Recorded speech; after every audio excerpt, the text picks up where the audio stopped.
For Conscience's Sake, a short story by Thomas Hardy. Chapter 1. Whether the utilitarian or the intuitive theory of the moral sense be upheld, it is beyond question that there are a few subtle-souled persons with whom the absolute gratuitousness of an act of reparation is an inducement to perform it, while exhortation as to its necessity would breed excuses for leaving it undone. The case of Mr. Millborne and Mrs. Frankland particularly illustrated this, and perhaps something more. There were few figures better known to the local crossing sweeper than Mr. Millborne's in his daily comings and goings along a familiar and quiet London street, where he lived inside the door marked 11, though not as householder. In age he was 50 at least, and his habits were as regular as those of a person can be who has no occupation but the study of how to keep himself employed. He turned almost always to the right on getting to the end of his street, then he went onward down Bond Street to his club, whence he returned by precisely the same course about 6 o'clock on foot, or if he went to dine, later on in a cab. He was known to be a man of some means, though apparently not wealthy. Being a bachelor, he seemed to prefer his present mode of living as a lodger in Mrs. Towney's best rooms, with the use of furniture which he had bought 10 times over in rent during his tenancy, to having a house of his own. None among his acquaintance tried to know him well, for his manner and moods did not excite curiosity or deep friendship. He was not a man who seemed to have anything on his mind, anything to conceal, anything to impart. From his casual remarks, it was generally understood that he was country-born, a native of some place in Wessex, that he had come to London as a young man in a banking house and had risen to a post of responsibility. When, by the death of his father, who had been fortunate in his investments, the son succeeded to an income which led him to retire from a business life somewhat early. One evening, when he had been unwell for several days, Dr. Bindon came in after dinner from the adjoining medical quarter and smoked with him over the fire. The patient's ailment was not such as to require much thought, and they talked together on indifferent subjects. "I am a lonely man, Bindon, a lonely man," Millborne took occasion to say, shaking his head gloomily. "You don't know such loneliness as mine, and the older I get, the more I am dissatisfied with myself. And today I have been, through an accident, more than usually haunted by what, above all other events of my life, causes that dissatisfaction, the recollection of an unfulfilled promise made 20 years ago. In ordinary affairs, I have always been considered a man of my word, and perhaps it is on that account that a particular vow I once made, and did not keep, comes back to me with a magnitude out of all proportion, I dare say, to its real gravity, especially at this time of day. You know the discomfort caused at night by the half-sleeping sense that a door or window has been left unfastened, or in the day by the remembrance of unanswered letters. So does that promise haunt me from time to time, and has done today particularly." There was a pause, and they smoked on. Millborne's eyes, though fixed on the fire, were really regarding attentively a town in the west of England. "Yes," he continued, "I have never quite forgotten it, though during the busy years of my life it was shelved and buried under the pressure of my pursuits. And as I say, today in particular, an incident in the law report of a somewhat similar kind has brought it back again vividly. However, what it was I can tell you in a few words, though no doubt you, as a man of the world, will smile at the thinness of my skin when you hear it. I came up to town at 21 from Toneborough in Outer Wessex, where I was born, and where, before I left, I had won the heart of a young woman of my own age. I promised her marriage, took advantage of my promise, and am a bachelor." "The old story," the other nodded. "I left the place, and thought at the time I had done a very clever thing in getting so easily out of an entanglement. But I have lived long enough for that promise to return to bother me. To be honest, not altogether as a pricking of the conscience, but as a dissatisfaction with myself as a specimen of the heap of flesh called humanity. If I were to ask you to lend me £50, which I would repay you next midsummer, and I did not repay you, I should consider myself a shabby sort of fellow, especially if you wanted the money badly. Yet I promised that girl just as distinctly, and then coolly broke my word, as if doing so were rather smart conduct than a mean action, for which the poor victim herself, encumbered with a child, and not I, had really to pay the penalty, in spite of certain pecuniary aid that was given. That's the retrospective trouble that I am always unearthing, and you may hardly believe that though so many years have elapsed and it is all gone by and done with, and she must be getting on for an old woman now, as I am for an old man, it really often destroys my sense of self-respect still. Oh, I can understand it. All depends upon the temperament. Thousands of men would have forgotten all about it. So would you, perhaps, if you had married and had a family. Did she ever marry? I don't think so. Oh no, she never did. She left Toneborough and later on appeared under another name at Exonbury in the next county, where she was not known. It is very seldom that I go down into that part of the country, but in passing through Exonbury on one occasion, I learnt that she was quite a settled resident there, as a teacher of music, or something of the kind. That much I casually heard when I was there 2 or 3 years ago, but I have never set eyes on her since our original acquaintance, and should not know her if I met her. Did the child live? Asked the doctor. For several years, certainly, replied his friend. I cannot say if she is living now. It was a little girl. She might be married by this time as far as years go. And the mother? Was she a decent, worthy young woman? Oh yes, a sensible, quiet girl, neither attractive nor unattractive to the ordinary observer, simply commonplace. Her position at the time of our acquaintance was not so good as mine. My father was a solicitor, as I think I have told you. She was a young girl in a music shop, and it was represented to me that it would be beneath my position to marry her. Hence the result.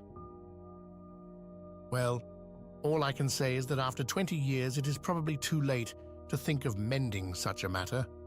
It has doubtless by this time mended itself. You had better dismiss it from your mind as an evil past your control. Of course, if mother and daughter are alive or either, you might settle something upon them if you were inclined and had it to spare. Well, I haven't much to spare, and I have relations in narrow circumstances, perhaps narrower than theirs. But that is not the point. Were I ever so rich, I feel I could not rectify the past by money. I did not promise to enrich her. On the contrary, I told her it would probably be dire poverty for both of us, but I did promise to make her my wife. Then find her and do it, said the doctor jocularly as he rose to leave. Ah, Bindon, that of course is the obvious jest, but I haven't the slightest desire for marriage. I am quite content to live as I have lived. I am a bachelor by nature and instinct and habit and everything. Besides, though I respect her still, for she was not an atom to blame, I haven't any shadow of love for her. In my mind, she exists as one of those women you think well of, but find uninteresting. It would be purely with the idea of putting wrong right that I should hunt her up and propose to do it offhand. You don't think of it seriously, said his surprised friend. I sometimes think that I would if it were practicable, simply, as I say, to recover my sense of being a man of honor. I wish you luck in the enterprise, said Dr. Bindon. You'll soon be out of that chair, and then you can put your impulse to the test. But after 20 years of silence, I should say, don't. Chapter 2.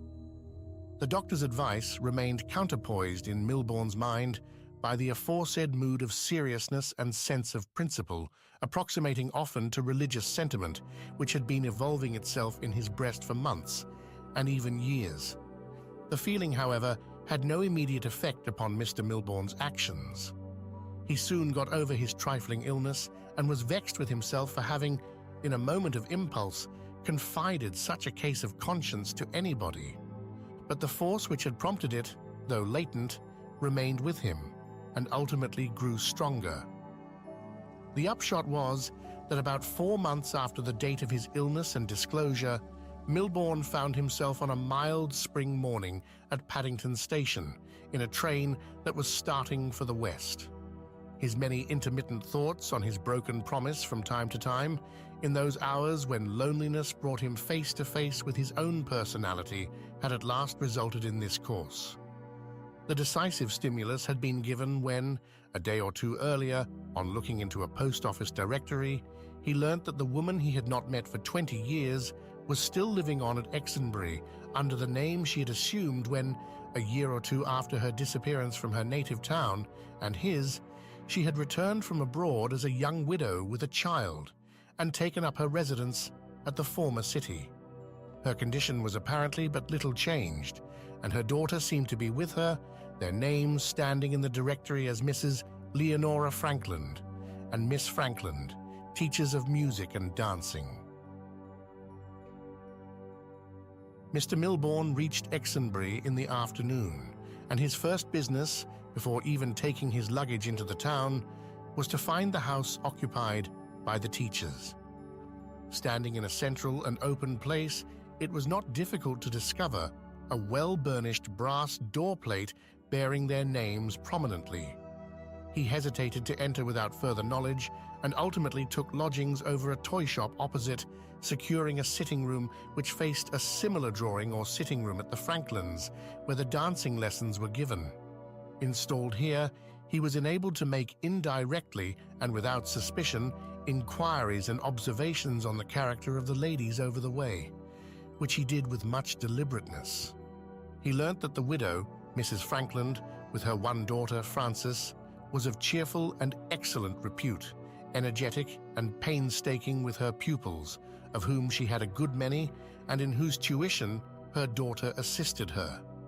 She was quite a recognized townswoman, and though the dancing branch of her profession was perhaps a trifle worldly, she was really a serious-minded lady who, being obliged to live by what she knew how to teach, balanced matters by lending a hand at charitable bazaars, assisting at sacred concerts, and giving musical recitations in aid of funds for bewildering happy savages and other such enthusiasms of this enlightened country.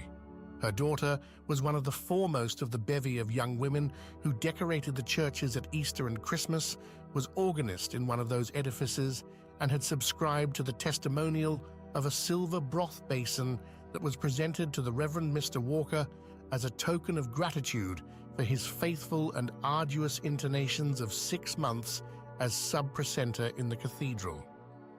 Altogether, mother and daughter appeared to be a typical and innocent pair among the genteel citizens of Exonbury. As a natural and simple way of advertising their profession, they allowed the windows of the music room to be a little open, so that you had the pleasure of hearing all along the street at any hour between sunrise and sunset fragmentary gems of classical music as interpreted by the young people of 12 or 14 who took lessons there. But it was said that Mrs. Frankland made most of her income by letting out pianos on hire and by selling them as agent for the makers. The report pleased Millborne. It was highly creditable and far better than he had hoped. He was curious to get a view of the two women who led such blameless lives. He had not long to wait to gain a glimpse of Leonora. It was when she was standing on her own doorstep, opening her parasol on the morning after his arrival. She was thin, though not gaunt, and a good, well-wearing, thoughtful face had taken the place of the one which had temporarily attracted him in the days of his nonage. She wore black, and it became her in her character of widow. The daughter next appeared. She was a smoothed and rounded copy of her mother, with the same decision in her mien that Leonora had, and a bounding gait in which he traced a faint resemblance to his own at her age. For the first time, he absolutely made up his mind to call on them. But his antecedent step was to send Leonora a note the next morning, stating his proposal to visit her and suggesting the evening as the time, because she seemed to be so greatly occupied in her professional capacity during the day. He purposely worded his note in such a form as not to require an answer from her, which would be possibly awkward to write. No answer came. Naturally, he should not have been surprised at this, and yet he felt a little checked, even though she had only refrained from volunteering a reply that was not demanded. At 8, the hour fixed by himself, he crossed over and was passively admitted by the servant. Mrs. Frankland, as she called herself, received him in the large music and dancing room on the first floor front, and not in any private little parlor as he had expected. This cast a distressingly businesslike color over their first meeting after so many years of severance. The woman he had wronged stood before him, well-dressed even to his metropolitan eyes, and her manner as she came up to him was dignified even to hardness. She certainly was not glad to see him, but what could he expect after a neglect of 20 years? "How do you do, Mr. Millborne?" she said cheerfully, as to any chance caller. "I'm obliged to receive you here because my daughter has a friend downstairs." "Your daughter and mine." "Ah, yes, she replied hastily, as if the addition had escaped her memory. "But perhaps the less said about that, the better, in fairness to me. You will consider me a widow, please." "Certainly, Leonora." He could not get on. Her manner was so cold and indifferent. The expected scene of sad reproach, subdued to delicacy by the run of years, was absent altogether. He was obliged to come to the point without preamble. "You are quite free, Leonora, I mean as to marriage? There is nobody who has your promise or—" "Oh yes, quite free, Mr. Millborne," she said, somewhat surprised. "Then I will tell you why I have come. 20 years ago, I promised to make you my wife, and I am here to fulfill that promise. Heaven forgive my tardiness." Her surprise was increased, but she was not agitated. She seemed to become gloomy, disapproving. "I could not entertain such an idea at this time of life," she said after a moment or two. "It would complicate matters too greatly. I have a very fair income and require no help of any sort. I have no wish to marry. What could have induced you to come on such an errand now? It seems quite extraordinary, if I may say so." "It must. I dare say it does," Millborne replied vaguely. "And I must tell you that impulse, I mean in the sense of passion, has little to do with it. I wish to marry you, Leonora. I much desire to marry you. But it is an affair of conscience, a case of fulfillment. I promised you, and it was dishonorable of me to go away. I want to remove that sense of dishonor before I die. No doubt we might get to love each other as warmly as we did in old times." She dubiously shook her head. "I appreciate your motives, Mr. Millborne, but you must consider my position, and you will see that, short of the personal wish to marry, which I don't feel, there is no reason why I should change my state, even though by so doing I should ease your conscience. My position in this town is a respected one. I have built it up by my own hard labors, and in short, I don't wish to alter it. My daughter, too, is just on the verge of an engagement to be married to a young man who will make her an excellent husband. It will be in every way a desirable match for her. He is downstairs now." "Does she know anything about me?" "Oh, no, God forbid. Her father is dead and buried to her, so that, you see, things are going on smoothly, and I don't want to disturb their progress." He nodded. "Very well," he said, and rose to go. At the door, however, he came back again. "Still, Leonora," he urged, "I have come on purpose, and I don't see what disturbance would be caused. You would simply marry an old friend. Won't you reconsider? It is no more than right that we should be united, remembering the girl." She shook her head, and patted with her foot nervously. "Well, I won't detain you," he added. "I shall not be leaving Exonbury yet. You will allow me to see you again?" "Yes, I don't mind," she said reluctantly. The obstacles he had encountered, though they did not reanimate his dead passion for Leonora, did certainly make it appear indispensable to his peace of mind to overcome her coldness. He called frequently. The first meeting with the daughter was a trying ordeal, though he did not feel drawn towards her as he had expected to be. She did not excite his sympathies. Her mother confided to Francis the errand of her old friend, which was viewed by the daughter with strong disfavor. His desire being thus uncongenial to both, for a long time, Millborne made not the least impression upon Mrs. Frankland. His attentions pestered her rather than pleased her. He was surprised at her firmness, and it was only when he hinted at moral reasons for their union that she was ever shaken. "Strictly speaking," he would say, "we ought, as honest persons, to marry, and that's the truth of it, Leonora." "I have looked at it in that light," she said quickly. "It struck me at the very first, but I don't see the force of the argument. I totally deny that after this interval of time I am bound to marry you for honor's sake. I would have married you, as you know well enough, at the proper time. But what is the use of remedies now?" They were standing at the window.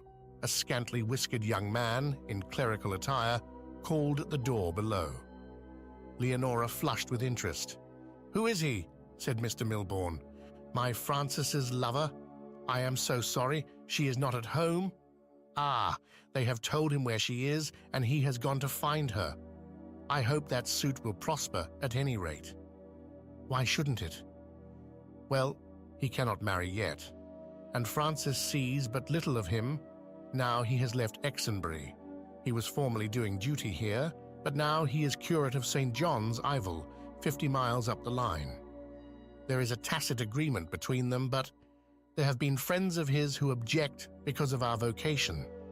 However, he sees the absurdity of such an objection as that and is not influenced by it. Your marriage with me would help the match instead of hindering it, as you have said. Do you think it would?" "It certainly would, by taking you out of this business altogether." By chance, he had found the way to move her somewhat, and he followed it up. This view was imparted to Mrs. Frankland's daughter, and it led her to soften her opposition. Millborne, who had given up his lodging in Exonbury, journeyed to and fro regularly, till at last he overcame her negations, and she expressed a reluctant assent. They were married at the nearest church, and the goodwill, whatever that was, of the music and dancing connection was sold to a successor only too ready to jump into the place, the Millbornes having decided to live in London. Chapter 3. Millborne was a householder in his old district, though not in his old street, and Mrs. Millborne and their daughter had turned themselves into Londoners. Francis was well reconciled to the removal by her lover's satisfaction at the change. It suited him better to travel from Ivell 100 miles to see her in London, where he frequently had other engagements, than 50 in the opposite direction, where nothing but herself required his presence. So here they were, furnished up to the attics, in one of the small but popular streets of the West District, in a house whose front, till lately of the complexion of a chimney sweep, had been scraped to show to the surprised wayfarer the bright yellow and red brick that had lain lurking beneath the soot of 50 years. The social lift that the two women had derived from the alliance was considerable. But when the exhilaration which accompanies a first residence in London, the sensation of standing on a pivot of the world, had passed, their lives promised to be somewhat duller than when, at despised Exonbury, they had enjoyed a nodding acquaintance with 3/4 of the town. Mr. Millborne did not criticize his wife. He could not. Whatever defects of hardness and acidity his original treatment and the lapse of years might have developed in her, his sense of a realized idea, of a re-established self-satisfaction, was always thrown into the scale on her side, and outweighed all objections. It was about a month after their settlement in town that the household decided to spend a week at a watering place in the Isle of Wight, and while there the Reverend Percival Cope, the young curate aforesaid, came to see them, Francis in particular. No formal engagement of the young pair had been announced as yet, but it was clear that their mutual understanding could not end in anything but marriage without grievous disappointment to one of the parties at least. Not that Francis was sentimental, she was rather of the imperious sort indeed, and to say all, the young girl had not fulfilled her father's expectations of her. But he hoped and worked for her welfare as sincerely as any father could do. Mr. Cope was introduced to the new head of the family and stayed with them in the island 2 or 3 days. On the last day of his visit, they decided to venture on a 2-hour sail in one of the small yachts which lay there for hire. The trip had not progressed far before all, except the curate, found that sailing in a breeze did not quite agree with them. But as he seemed to enjoy the experience, the other 3 bore their condition as well as they could without grimace or complaint, till the young man, observing their discomfort, gave immediate directions to tack about. On the way back to port, they sat silent, facing each other. Nausea in such circumstances, like midnight watching, fatigue, trouble, fright, has this marked effect upon the countenance that it often brings out strongly the divergences of the individual from the norm of his race, accentuating superficial peculiarities to radical distinctions. Unexpected physiognomies will uncover themselves at these times in well-known faces. The aspect becomes invested with the spectral presence of entombed and forgotten ancestors, and family lineaments of special or exclusive caste, which in ordinary moments are masked by a stereotyped expression and mien, start up with crude insistence to the view. Frances, sitting beside her mother's husband with Mr. Cope opposite, was naturally enough much regarded by the curate during the tedious sail home, at first with sympathetic smiles. Then, as the middle-aged father and his child grew each grey-faced, as the pretty blush of Frances disintegrated into spotty stains, and the soft rotundities of her features diverged from their familiar and reposeful beauty into elemental lines, Cope was gradually struck with the resemblance between a pair in their discomfort, who in their ease presented nothing to the eye in common. Mr. Millborne and Frances, in their indisposition, were strangely, startlingly alike. The inexplicable fact absorbed Cope's attention quite. He forgot to smile at Frances, to hold her hand, and when they touched the shore, he remained sitting for some moments like a man in a trance. As they went homeward and recovered their complexions and contours, the similarities one by one disappeared, and Frances and Mr. Millborne were again masked by the commonplace differences of sex and age. It was as if, during the voyage, a mysterious veil had been lifted, temporarily revealing a strange pantomime of the past. During the evening, he said to her casually, "Is your stepfather a cousin of your mother, dear Frances?" "Oh, no," said she. "There is no relationship. He was only an old friend of hers. Why did you suppose such a thing?" He did not explain, and the next morning started to resume his duties at Ivell. Cope was an honest young fellow and shrewd withal. At home in his quiet rooms in St. Peter's Street, Ivell, he pondered long and unpleasantly on the revelations of the cruise. The tale it told was distinct enough, and for the first time his position was an uncomfortable one. He had met the Franklands at Exonbury as parishioners, had been attracted by Frances, and had floated thus far into an engagement which was indefinite only because of his inability to marry just yet. The Franklands' past had apparently contained mysteries, and it did not coincide with his judgment to marry into a family whose mystery was of the sort suggested. So he sat and sighed, between his reluctance to lose Frances and his natural dislike of forming a connection with people whose antecedents would not bear the strictest investigation. A passionate lover of the old-fashioned sort might possibly never have halted to weigh these doubts, but though he was in the church, Cope's affections were fastidious, distinctly tempered with the alloys of the century's decadence. He delayed writing to Frances for some while, simply because he couldn't tune himself up to enthusiasm when worried by suspicions of such a kind. Meanwhile, the Millbornes had returned to London, and Frances was growing anxious. In talking to her mother of Cope, she had innocently alluded to his curious inquiry if her mother and her stepfather were connected by any tie of cousinship. Mrs. Millborne made her repeat the words. Frances did so, and watched with inquisitive eyes their effect upon her elder. "What is there so startling in his inquiry, then?" she asked. "Can it have anything to do with his not writing to me?"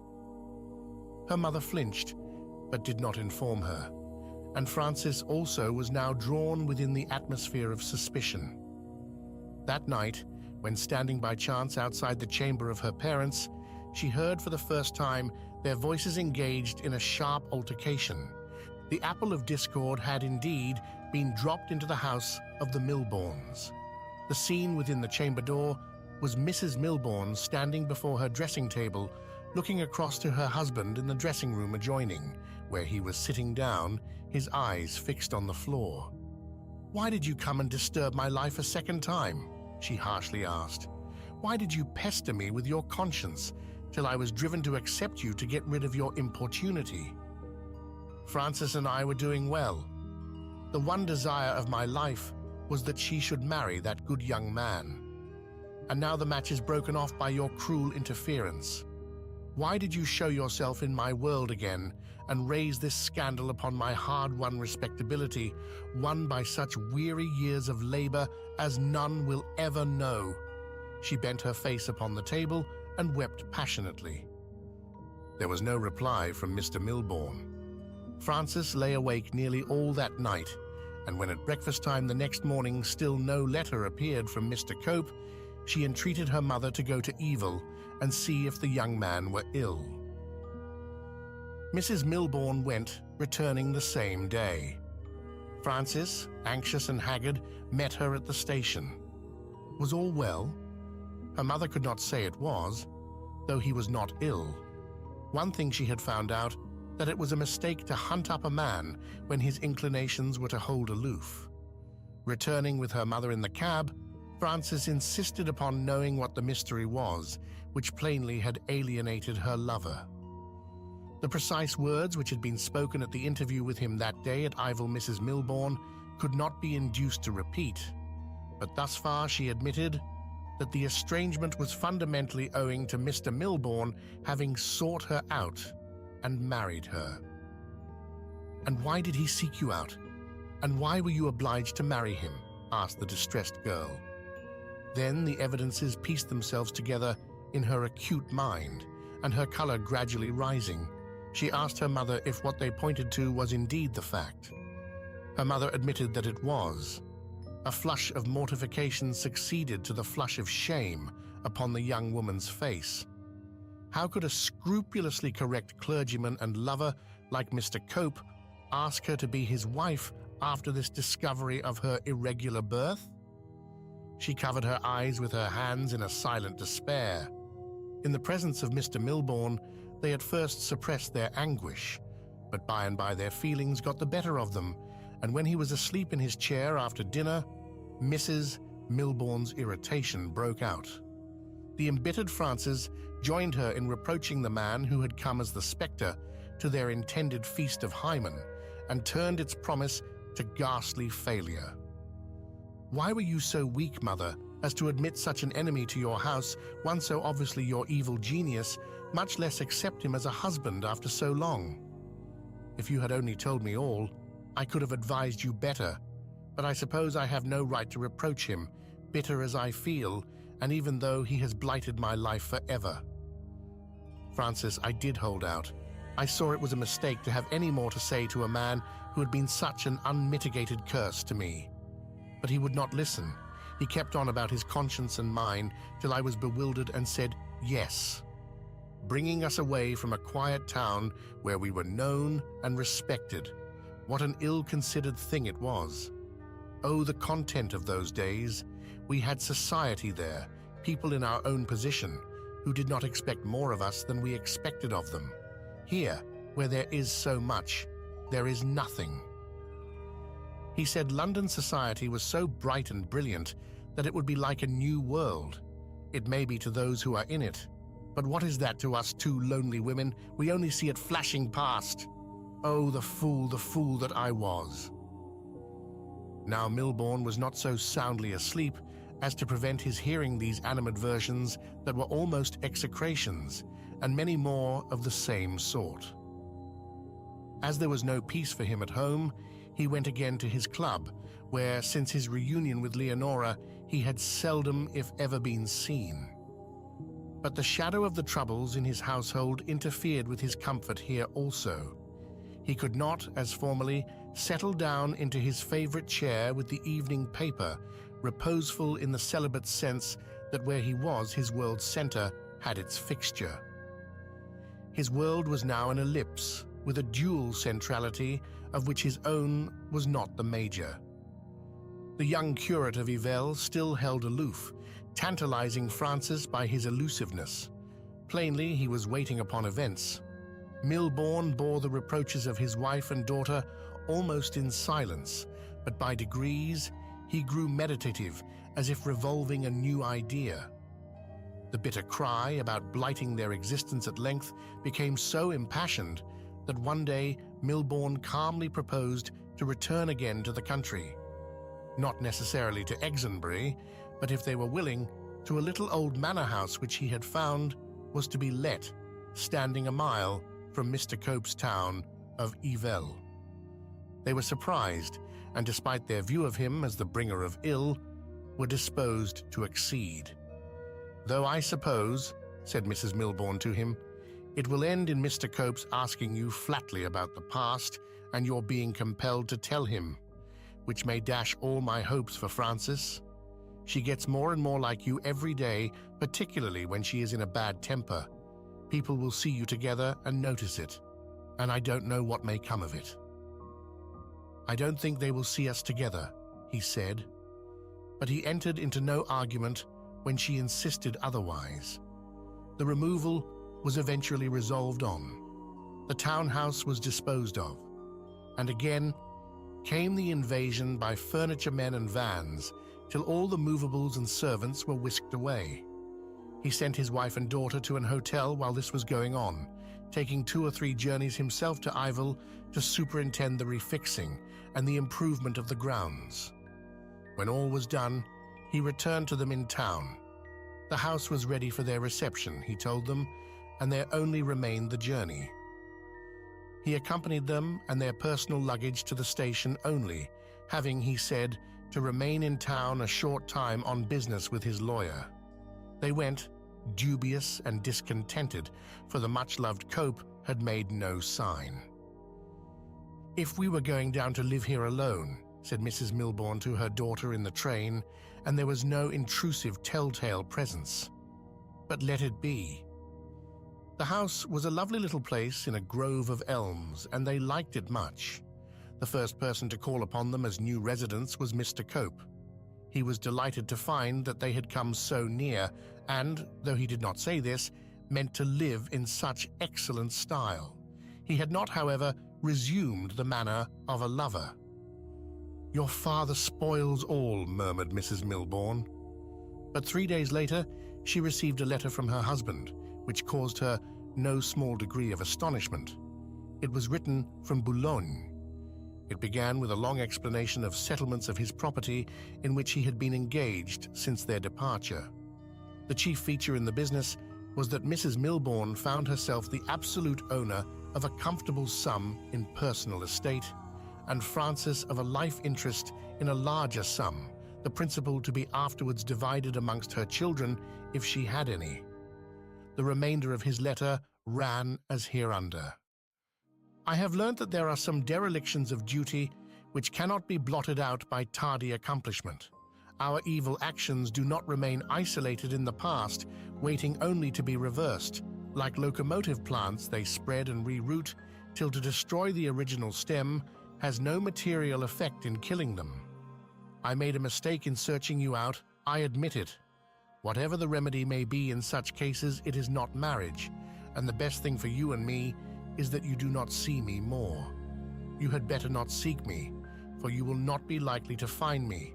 You are well provided for, and we may do ourselves more harm than good by meeting again. F.M. Millborne, in short, disappeared from that day forward. But a searching inquiry would have revealed that soon after the Millbornes went to Ivell, an Englishman who did not give the name of Millborne took up his residence in Brussels, a man who might have been recognized by Mrs. Millborne if she had met him. One afternoon in the ensuing summer, when this gentleman was looking over the English papers, he saw the announcement of Miss Frances Franklin's marriage. She had become the Reverend Mrs. Cope. "Thank God," said the gentleman. But his momentary satisfaction was far from being happiness. As he formerly had been weighted with a bad conscience, so now was he burdened with the heavy thought which oppressed Antigone, that by honorable observance of a rite he had obtained for himself the reward of dishonorable laxity. Occasionally he had to be helped to his lodgings by his servant from the circle he frequented, through having imbibed a little too much liquor to be able to take care of himself. But he was harmless, and even when he had been drinking said little.